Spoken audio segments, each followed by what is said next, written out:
Sari, thank you for joining us. Where are you dialing in from today? Dialing in like you're on. This is delightful. Thank you. Thank you for having me both.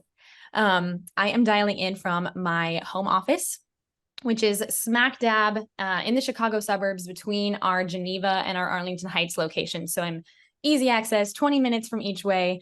But on days when I have a lot of meetings back to back, don't tell anyone this, especially Mara Hauser, but I tend to, on heavier meeting days, take those from home. So here I am. You don't want to block out the meeting rooms that your members need. Exactly. This is a pro 25N stance. I'm like, I can't be hogging a phone booth for multiple hours on end. So exactly. Wait, are you born and raised Chicago land area? So good question. I'm a bit of a child of the Midwest. So I moved around quite a bit growing up. I came from a very entrepreneurially minded family, for better and for worse. But my parents owned their own businesses and we moved around quite a bit for that. So I lived in the Minneapolis area for a while, then central Wisconsin for 10 years, in somewhat of a rural part of Wisconsin, which was actually quite delightful. Like I have a horde of brothers. It's me and 6 brothers. And believe it or not, yes, and 2 sisters. So we just ran rampant in the woods of there's 10 of you? Wisconsin. 9. Wait, how many? Yes. Okay. Yes. 9. Wow. Yes. But we had a delightful time in rural Wisconsin and then moved back to Minneapolis and then Chicago suburbs now 12 years ago. So this feels like home. I'm not going anywhere. Until Mara tries to trick you into opening a location somewhere. True. Go be in the, Dallas region, which I wouldn't be horribly mad about. I mean, I get to hang out with Giovanni more. There's lots of good things about Texas. There are a lot of good things. We have our own little co-working mafia in Dallas. You got Faye with Very, you've got Michelle, you got Flip, you got a bunch of the Venture X crew, Mark Burge. Wow. Yeah. It's a good crew to run with. So yeah, I feel like Texas could feel like a second home. Okay. Gio, did you want to, I need Sari to walk us through I feel like we could talk to you all day. I'm so intrigued by the conversation we were just starting to have. You have such a unique background for co-working. So can you tell us, because unless folks were at the GWA conference where you owned the stage on your panel, they may not know who you are or what you do. So walk us through background and then how did you end up at 25 North and what do you do there today? And then I'll let Gio jump in with his questions. Absolutely. So I'm Sari. I am the director of brand and culture at 25 North. So if you're not familiar with 25N, we operate a mix of co-working locations that are suburban niche in the DC, Dallas, and Chicagoland areas. So, which is where I'm from, Chicagoland.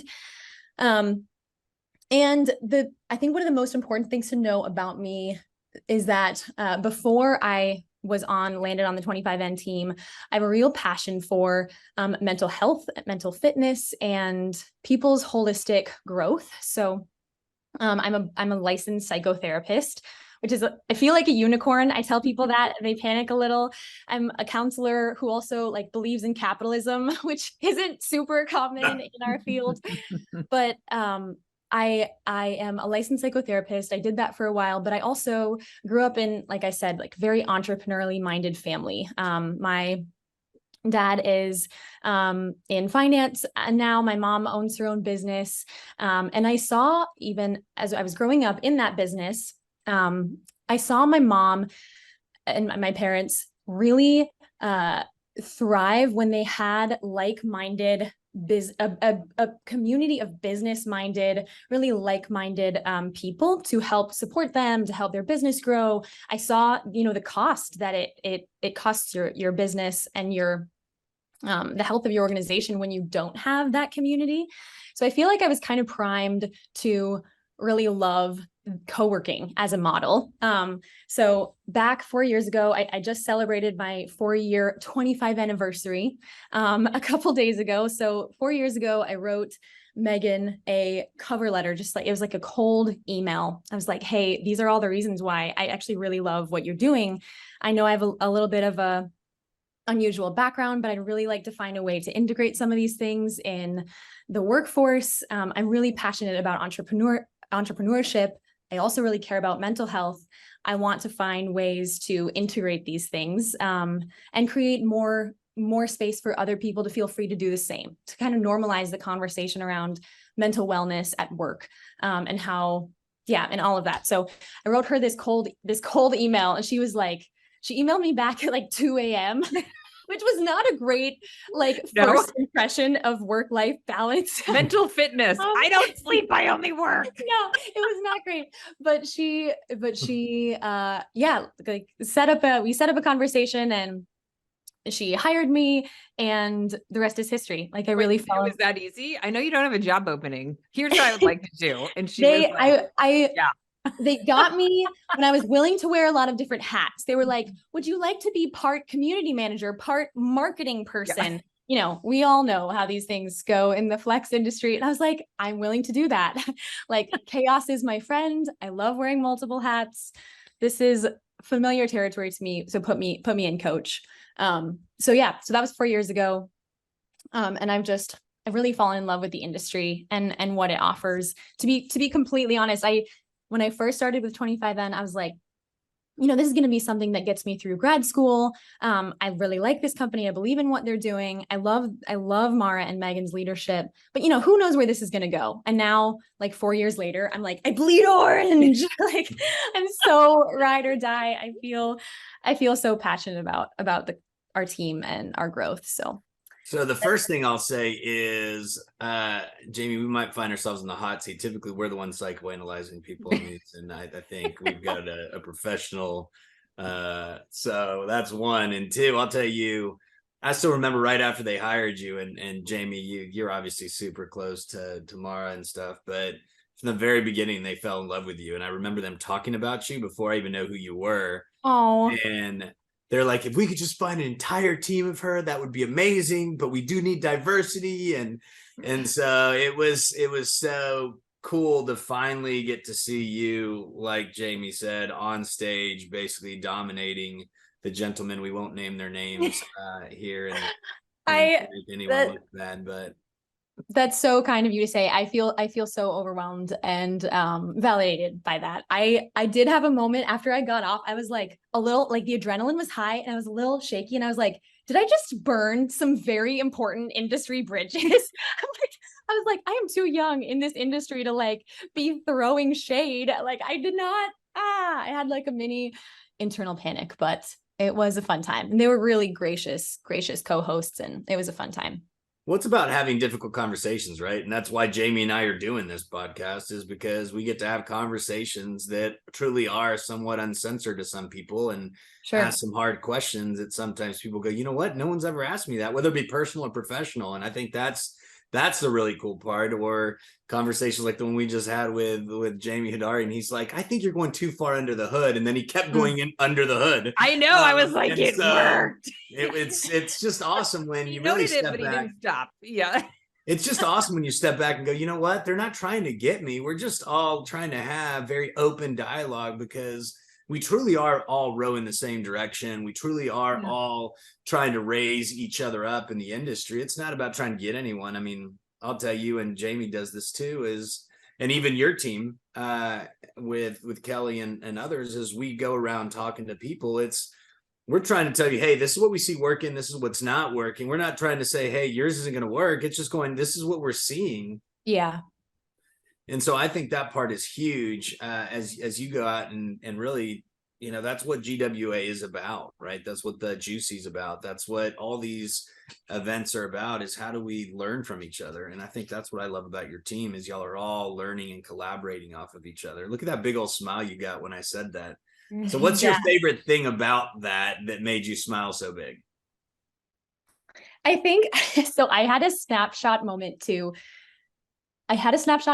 sitting on the panel and feeling this is Flex Uncensored, so I will tell you, like, having the most aggressive imposter syndrome. Like, who put this punk kid, like, in middle management, like on a corporate team, on this stage? And like, do I have anything meaningful to offer? Why am I here? And I looked down out across the crowd down to the left, and I saw literally the entire row filled up with 25 North crew. And I straight up, it was so touching to me. I got distracted. Like I was like, I can't look over there anymore because this is like, I'm gonna cry. But I love the way that our team shows up for each other.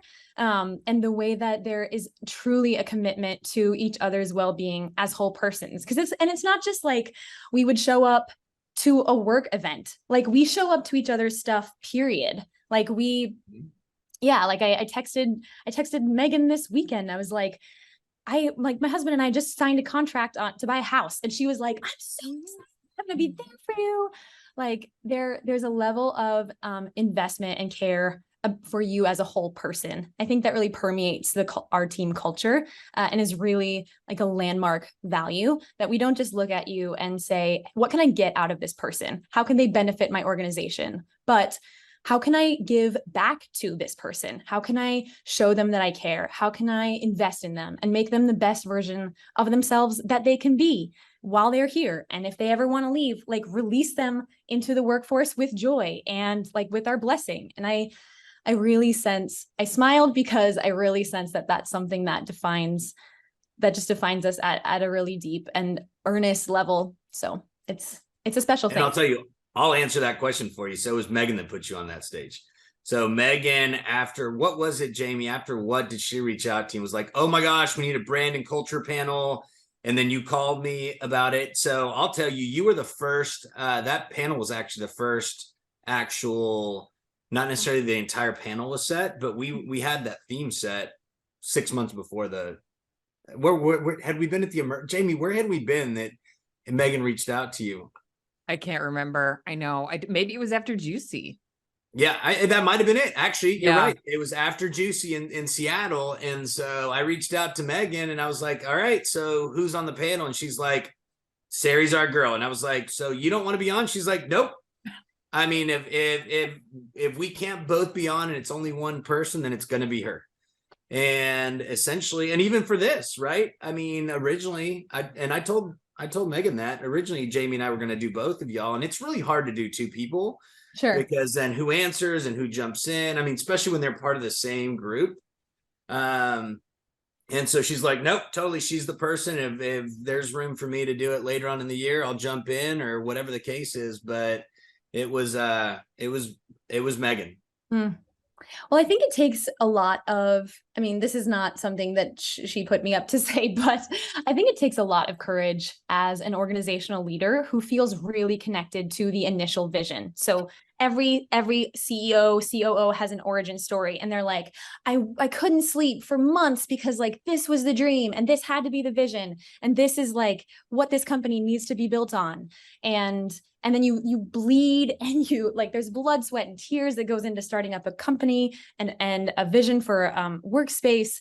And it is so hard to let that go and to pass the torch to others and to trust other people to carry that vision, to be cultural torch bearers, and even to change it, to make it better, like to nest in your org culture and like throw things around and say, maybe we need to go a different direction. Like that takes a strong stomach from a leader to be able to just pass off your baby like that.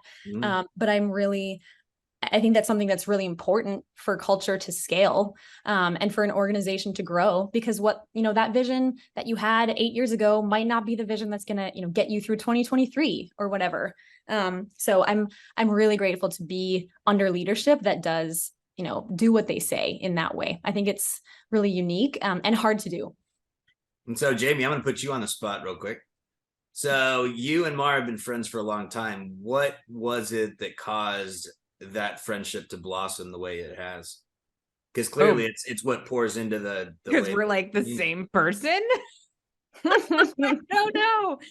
You know what? I mean, Mara and I only met because of Coworking. Jerome Chang from Blank Spaces introduced us after I had left Chicago, which is, I can't even imagine what life would be like if I lived in the same city as Mara Hauser. So we've only been long distance friends, but I think probably a lot of what Sari is feeling is, she's super smart. She's always, she's a forward thinker, but she's also just like such a great human, and she wants the best for, there's like no I in team for her. So it's really about the team, and she surrounds herself with really great people. I mean, this is sort of getting a little off track on your question, but I shared a ride to the 80s party with the 25 North team. So fun. Yeah, so fun. Your team's so fun. And I think we were talking about like the Enneagram, and we talked about all sorts of things. That was such a great bunny trail. I know. And I was like, I really am not one to work for another company, but if I was to work for another company, it would be one like 25 North. You have such a fantastic culture. And I agree with you, because Mara and I are very similar, Mara and Megan, that it's fantastic leadership of them to say, but it's what makes 25 North what it is too, I think, right? It's not just Mara or Megan. Sure. It's the whole team. Like, everybody gets the sense that there's this really talented team. It's a company, not just a couple of people who have managed to do something special. So yeah. So back to like, what do you do? What are your deliverables? Because you have a role. I wear many hats. Like, what does success look like for you at 25 North? That's a great question. So I wear a variety of different hats, but my role is really split into two components. So on one side, I'm spending a lot of time in the people operations department. So I handle all of our onboarding, recruitment, onboarding, training process, and then ongoing personal development. So I get to exercise some of my like personal coach sides, which is really fun. And then like creating policy, working with HR to ensure that, our culture isn't overshadowed by the need for risk management, which can just so easily become swallowed up. So people ops takes a lot of my time. And then on the other side, I work very closely with our chief marketing officer on the brand and marketing side of things. So I write a lot of, I do a lot of work copywriting for our publication. Our ongoing member communications or even crisis communications is something that falls under my wheelhouse. So I did a lot of late night copywriting during 2020, a lot of, how do we communicate in a culture forward way to our member group, to the larger public, things like that. So I get to do a lot of different things, and it's really fun for me. I think one of the most that leads into one of my favorite soapboxes though, which is the distinction between brand and culture. I think often brand and culture get conflated, and yet they're not the same. So I would say brand is what you promise to your customers. It's reflected through your externally facing messaging, and yet culture is how you deliver on that promise. So culture is reflected in the day-to-day experiences of your team and your customers. So in my mind, brand and culture go very hand in hand. And we put a lot of time and effort in my role into making sure that brand story has integrity, that's actually what our team and our customers are feeling. This isn't just flashy marketing. This is actually something that's a real experience. So brand and culture might feel like maybe different fields. How does HR, people ops, mix together with marketing? But in my mind, they're very important, and they go together hand in hand. I'm listening. I just have to jump in really quickly. I don't know, Sari, we interviewed Jamie Hodari for live on the podcast right before Thanksgiving. And he mentioned he's a big like reader and maybe audiobook listener. He mentioned the Nordstrom Way. So of course I wrote it down and I downloaded it. And if you haven't listened or read it, I think you would love it, because it's the narrator's a little boring, but it's exactly what you just described. Like, what is their external facing brand, but what's all the stuff, like, how do they train their teams to deliver on that? Like, what is the internal culture, and how are they getting their team members to think in order to be what they are to their customer? I'm not sure I articulate it well, but it's interesting. Like, you may have a different approach. They don't have a deep handbook because they want their sales associates to be trained to think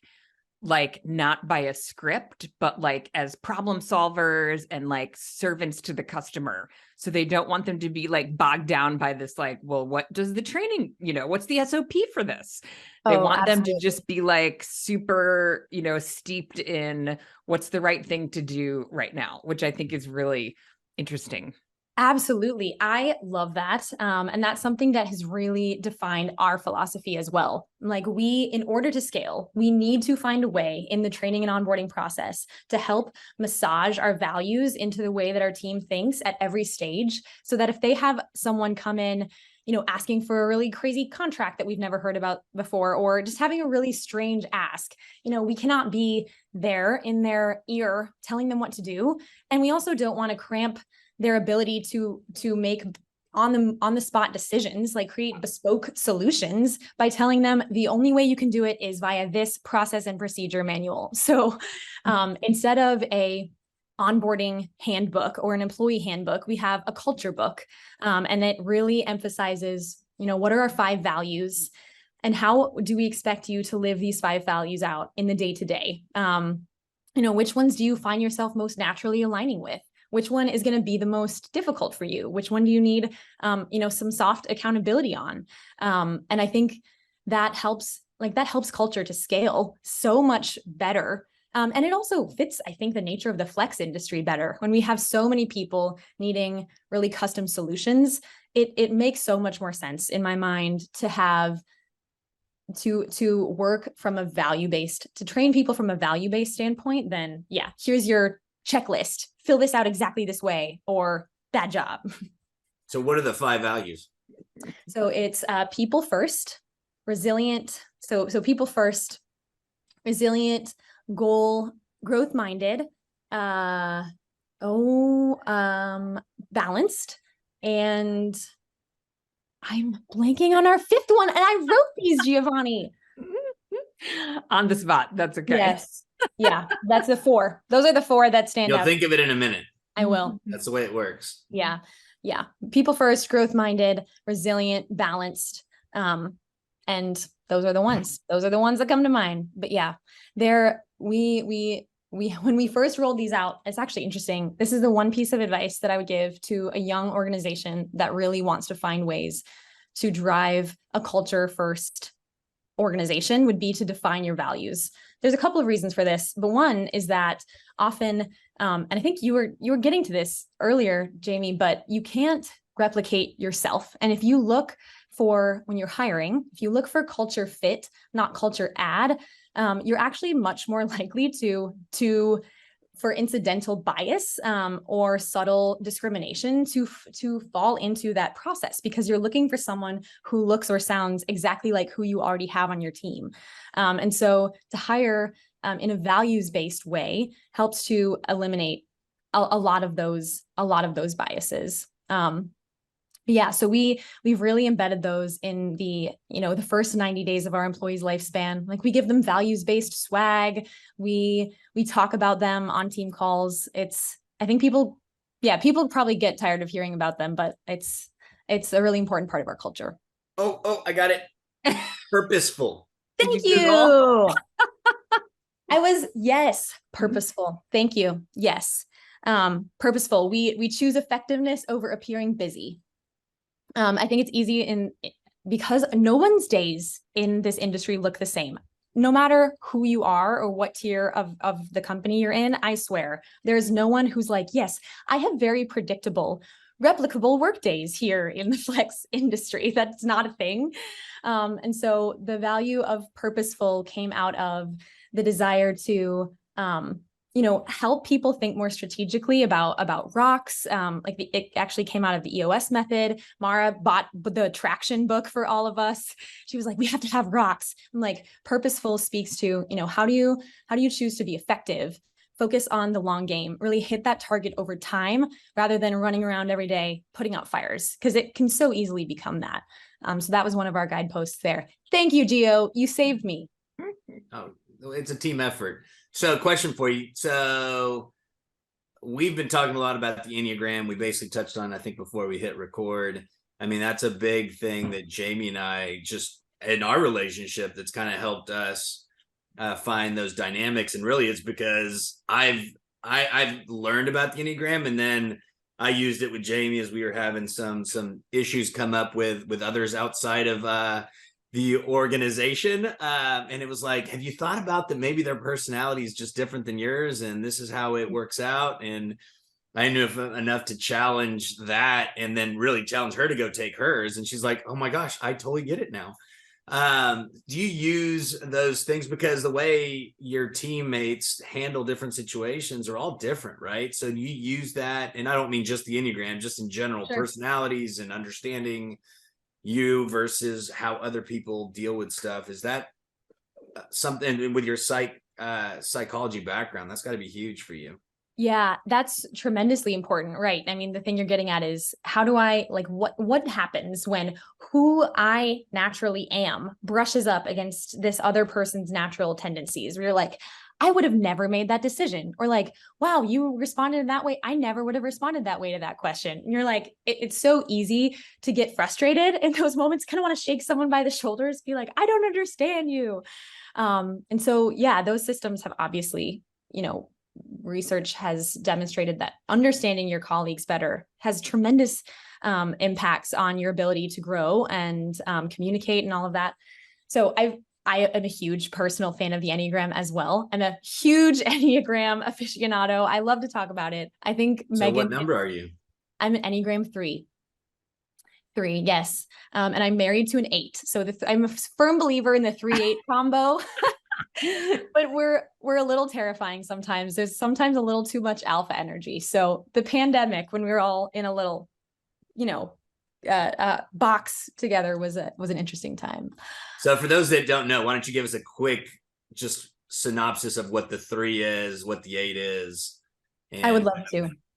This is my favorite bunny trail. Okay, so it's funny because we don't actually officially use the Enneagram at 25N, but I just talk about it a lot. So here we are. So the Enneagram is less of a personality profile or a strengths profile in the way that maybe the Myers-Briggs or the DISC assessment is. It's more of assessing someone's overall drives. So what internally motivates them and what internally scares them? Like what fears do they have and what motivates them? So the Enneagram, there's 9 types, and they all go to a different number. They're all around a circle. It looks very scary. If you Google the Enneagram, you'll be like, this feels like some sort of cult. So that's my disclaimer. But there's 9 different types. They all go to a different, number in areas of stress or in growth. But the Enneagram 3 is the achiever. So the Enneagram 3 is highly motivated by the desire to succeed, to achieve their goals, to feel like they're constantly mastering things, that they have a challenge in front of them that they can conquer. And they are very fearful, but I'm totally happy to own this, of failing. Like the idea that they would be perceived as like a fraud or as incompetent is like a really dreadful thing to them, hence my imposter syndrome on the panel. So there we are, vulnerability time. But the Enneagram 3 is the goal-oriented achiever. Amy, do you know any 3s? I heard I know, I was like, I know. I think we talked about it in the van. We kind of went through everybody's like, and you have a diverse Enneagram group. It's not like Mara hired all 3s. Oh, yeah. Correct. It's a fun time. It's a fun time. Megan, I think my suspicion is that Mara is an Enneagram 1.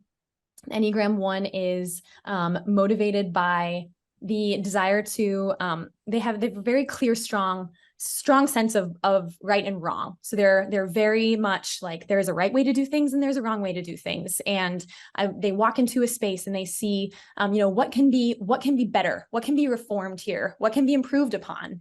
And we love a strong 1. They're constantly, otherwise known as perfectionism. Yes, they're constantly making things better, calling people to their highest, wanting to get it exactly right, make an incredible, also Mara's leadership has created an incredible design team that, gets things exactly, precisely perfect. The Enneagram 8 is the challenger. So I think I heard that Gio, you are an 8. Is that correct? That Okay. is true.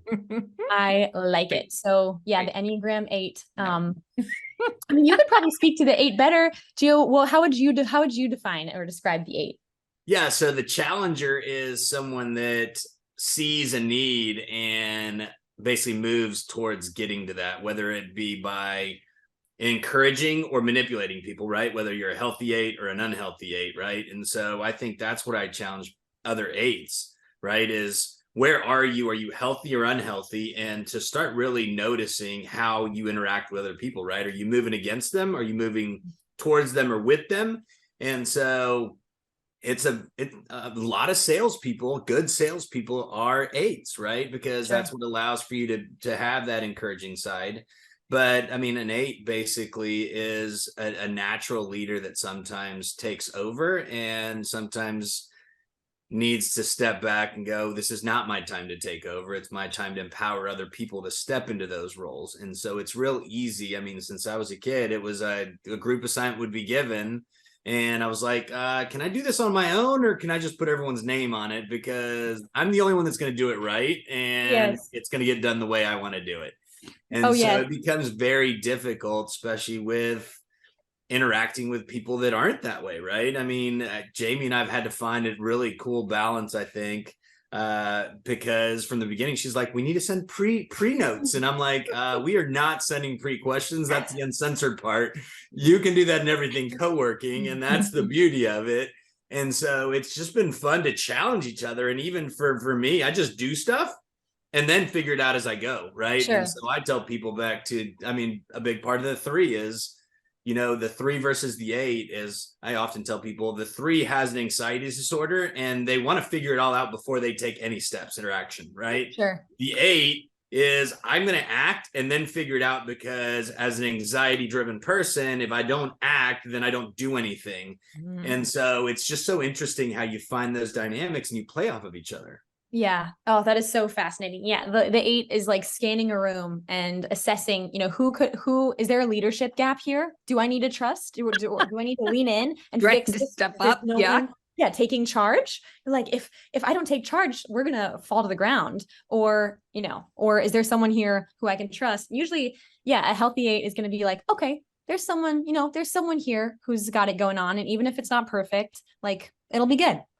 But yeah, it's fascinating. I do love the Enneagram. I think Megan is an Enneagram 8. So there's a strong, there's a strong, like, go figure it out, ask questions later, leadership energy from her, which as an Enneagram, which is an interesting dynamic between her and Mara, who's like perfectionist, like, let's plan it all out to the like. Absolutely. Yeah. Absolutely. They're going to listen to this podcast and be like, did you spend 20 minutes just talking about us? Well, the beauty about it is Megan's a healthy 8, if that's what she is, right? Because a healthy 8 would go, you know what? I'm not the right person to be on that stage. It's not about me. It's about putting the best person forward that allows someone else to shine. And it's funny, in letting you shine, it makes her shine, right? And an unhealthy person cannot do that, right? An unhealthy 8 is going, I need to do all this stuff. And then they sit there and go, well, I did all this stuff. And it's going, because you wouldn't allow anyone else to help you. Right. And we run into that in organizations. We run into that in companies, on nonprofit boards. We constantly run into that, even interacting with people on a daily basis as we go about life. And so that's what I love about the Enneagram, is just understanding the different personalities. And I mean, one of the big things that tells you, you're not supposed to label people, but often I'm like, I experience you as this. That doesn't mean that's what you are, but this is my experience of you, and you can own it or you don't own it, right? I'm okay either way. But yeah, it's super helpful in interactions with others. Absolutely. I mean, having, as an organizational leader, one of the things I will never shut up about is, if you want a healthy culture as a leader, you have to do your own work. You have to have a sense of what are your blind spots. What are the areas that make you feel really threatened or clam up or want to shut down? You know, how can you grow in your own ability to make emotionally sound and self-aware decisions? Because that trickles down. Like, more in a culture is caught than taught. And I would say, you know, I would rather work for an emotionally healthy leader any day of the week, someone who's aware of their own flaws and blind spots, and is willing to listen to others or let other people give them feedback. I would rather work for that leader any day of the week. I would choose that over any other form of compensation in the workplace. Who you work for matters a tremendous amount. I'm curious, that's the whole side tangent for both of you, because I'm on this thing about emotionally healthy leadership. What are some of the biggest differences that it has made for the two of you in your work, in your career ambitions, to become more self-aware, to have a sense of even your Enneagram type, as simple as that is? Where have you seen that? Jamie's like deer in headlights. I'm like, do I let Jamie go first, or do I jump in like an 8 would? Even that, I'll tell you, that's a big part that I often do, right? A lot of times I'm like, you know what? I know the answer, but I'm going to sit back and let someone else, because you got to give sometimes people space for them to really process that. Yeah. So Jamie? And threes have that a little bit. Threes and eights have some things in common, right? We think we got it going on. We think we know the answer. We want to be in charge, which is why I'm laughing about, we won't go into you and your spouse's relationship, but I also love the balance, because as a three, I'll answer your question in a second, but I'll back up. So for me, I feel like a fairly emotionally aware person, but I'm not sure I ever applied a framework to it. And so I would call it life-changing when Gio was like, I need you to take this test and I'm sending you this book. And I sat in my backyard, by myself reading this book. I laughed, I cried. I was like, oh my God, that's me, that's me. Oh my goodness. And and also reading, and I'm nowhere near where you guys are at, at identifying who's a what, but it just has become so helpful for me to pause, like Gio said, and think how am I responding because I'm a 3? Sometimes now in my brain, I'll be like, I'm being such a 3. Yeah. I need to chill out.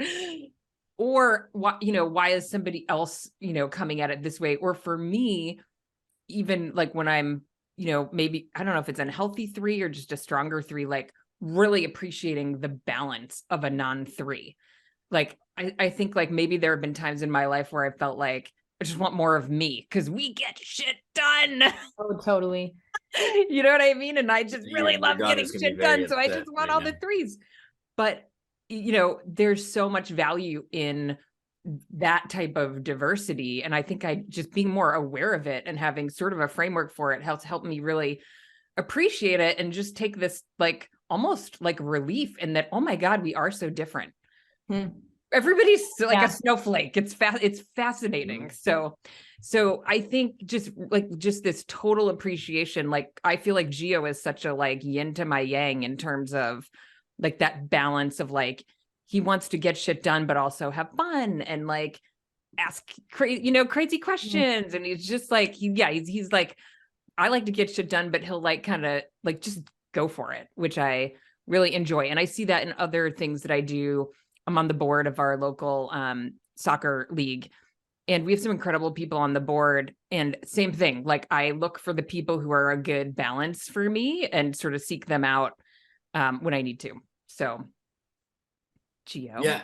And for me, I mean, so my dad grew up in the projects, right? And so it's amazing how that nature nurture thing kind of comes into play. And so to give us a better life, they sent us through private Catholic school our entire life, right? So I grew up around a ton of money. And so I created a scarcity mentality, right? And so I was 31 that I went through a program that Dr. Phil put together. And, I'd always followed Zig and Tony Robbins and all that stuff. But it was when I realized, oh my gosh, I live under a scarcity mentality instead of an abundance one and one of gratitude. And so being able to, I remember in my 20s, I had to be heard in a room, right? And so it wasn't, I had to earn my place in the room. And that's how I felt, right? Back to your imposter syndrome. And so I've had to learn, I don't always have to say anything. I don't always have to take action. People aren't always ready to grow. I love coaching people, Sari, and this is not everyone's ready to grow at the pace you want to. And that's the hardest part for me, is realizing that I can't want more for someone than they want for themselves. Sure. Right. And so that all applies to me, right? Because there's a lot of people that gave me that space to grow, and the ability and the love and the patience and so many things that you have to experience with an 8, right? It's stepping back and going, you know what? He did not mean to be an abrasive a-hole, Yeah. but I have to understand that that's not where it was coming from, right? And really understanding someone's heart on a heart level, and that's a big part, is being able to connect with people, right? And that's why the brand, culture, values, all those things play off of each other, because even take it to another level, right? Switching gears back to the conversation we were having about your team, but also how do you interact with a client, right? I mean, do you have a 2 or a 9 who's a 2's an empath, right? And a 9's a people pleaser. And you're going, you gave what? How much free rent did you give them? Or what are we doing? And you're just like, so you're going, okay, you're probably not the forward. You're a great person to be on a forward facing front. But when it comes to conflict, why don't you hand this off to somebody else, because you're going to give away the farm? Absolutely. Yeah. Oh, that's so tremendous.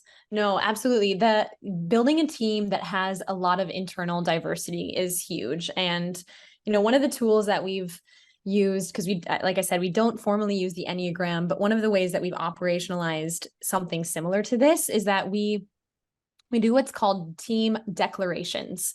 So this is an actually self-made statement of who do you declare to be at your best. So we do an exercise with every new team member who comes on board. It's really fun. We take an hour and then I follow up with them later, but we build out who do you declare to be at your best as a whole person, not just who you bring to work. So things I don't want to see on this list of your 5 declarations are I'm timely, I'm dependable. And you're like, okay, maybe, but that feels like something that you're writing down because someone's watching over your shoulder. So, what are your 5 declarations? And we have everyone put on a giant sheet, on a giant Google sheet, so we can all open it up and remind ourselves of it at any time. What have our teammates declared that they will be at their best? And we also stick this on the back of our desks. So everyone on our community team members knows, what are Sakina's declarations? What are, Andres's declarations? If I need someone who is empowering, they've committed that they're empowering, they are diligent, they're adaptive, I know who to call. Or if I'm in a crisis, I'm going to call Andres, because he's going to really pick up my bad day, because he loves, you can know that he's going to show up to work with a smile. That's who he's declared to be. And we use these to help each other hold ourselves to our highest, but also cover our own weaknesses on days when, we can't be all that, or you're just not feeling, like you have everything to give to that particular conflict that day.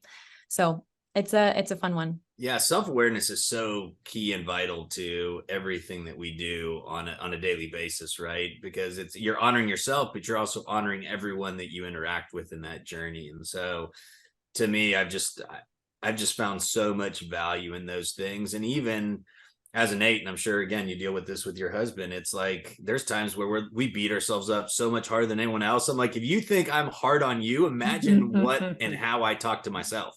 Absolutely. Right. And sometimes even having those conversations with people, they're like, oh crap, I mean, you really are fighting something that's different than I even understand. Yeah. And so to that, going to take a shift here because we got a few more minutes left. So if you could have dinner with any person, dead or alive, who would it be and why? Okay. It is Keke Palmer. Keke Palmer is an actress who is absolutely brilliant. She's probably in her early 30s, but she had a show on Nickelodeon that was so funny. And she's now, she was in Jordan Peterson's most recent horror movie, and I cannot remember the name of it. I'm blanking on names today, but she was so brilliant in it. She has such a tremendous personality. She's a crazy life story. She's so resilient and fun. I'm I think having dinner with Keke Palmer would be a blast. So that would be my obscure choice. Or obscure, depending on, how much Nickelodeon you've watched or how much you're in this corner of pop culture. I feel like my second choice, because I'm loving this show, would be the cast of Only Murders in the Building. So Steve Martin, Martin Short, and Selena Gomez. I think that would be the best dinner party. Okay. Wait, Selena Gomez is things up. Yeah, where do we stream that? I'm really pulling all these obscure dinner party guests today, but it is the funniest show. It is on Hulu. Okay. And it's just had its second season, but it's just hilarious. You cannot beat the chemistry, the camaraderie between Steve Martin and Martin Short. Like Steve Martin is totally like plays the straight man in the most hilarious way. He kind of reminds me of my father-in-law, actually. Like there's some sort of like kind of stoic but kind, like goofy energy here. But that cast is they have such great chemistry. So I really recommend that. You just walked into that question then. So yeah. What are the 3 traits that your father-in-law would say that he loves about you? Oh, that's really sweet. Let's see. He would probably blush so much that someone asked him this question, because he's such a tender-hearted person, but he doesn't talk about his feelings much. But he would probably say that Sari is upbeat, that you can count on her to show up into a room and like bring light and energy. He would probably say that he appreciates that I am hardworking, that I like put my shoulder to the load and really take pride in the work that I do. Probably this would be such a dad response. Wouldn't you say this, about your married child's spouse? Be like, I just love that this person like loves my child. So you're probably like, she's a committed, good wife to Chris. I feel like that would be the dialed in easy points for the father-in-law last affirmation. That's awesome. Yeah. That's a really sweet question. Jamie, what do you have? Last question. Oh, last question. I know we only have 1 minute. Should we try out your question? Oh. Oh. What is Am I the guinea pig? What is a secret that you are willing to tell us right now on the spot? I dissociate from my secrets. I think I bury them, that I cannot even recall. I can tell a random. I'm trying to think if I have a secret. I have a secret. It's not interesting, but I remember feeling so guilty about this. But when I was little, I would steal like bubblegum popsicles. No, bubblegum, like blow pops, like those little lollipops that have bubblegum in the middle. Mm-hmm. I would steal them from our local Joann fabric store.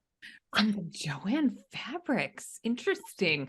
I mean, they practically ask for it. They put it up in the like checkout line there at like kid level. It's very distracting. They do. So I don't think I've ever told anyone that I would every time we would go to Joann Fabrics, because my mom would like make curtains and things. Like that was back in the, the area where boomer moms were making curtains, I guess. But I would steal blow pops. I would steal these lollipops from Joann Fabrics every time. I don't think I've told anyone else that. I don't think my mom even knows. Hopefully mom doesn't watch. Charity, you can't listen to this podcast. Don't send her the link. No.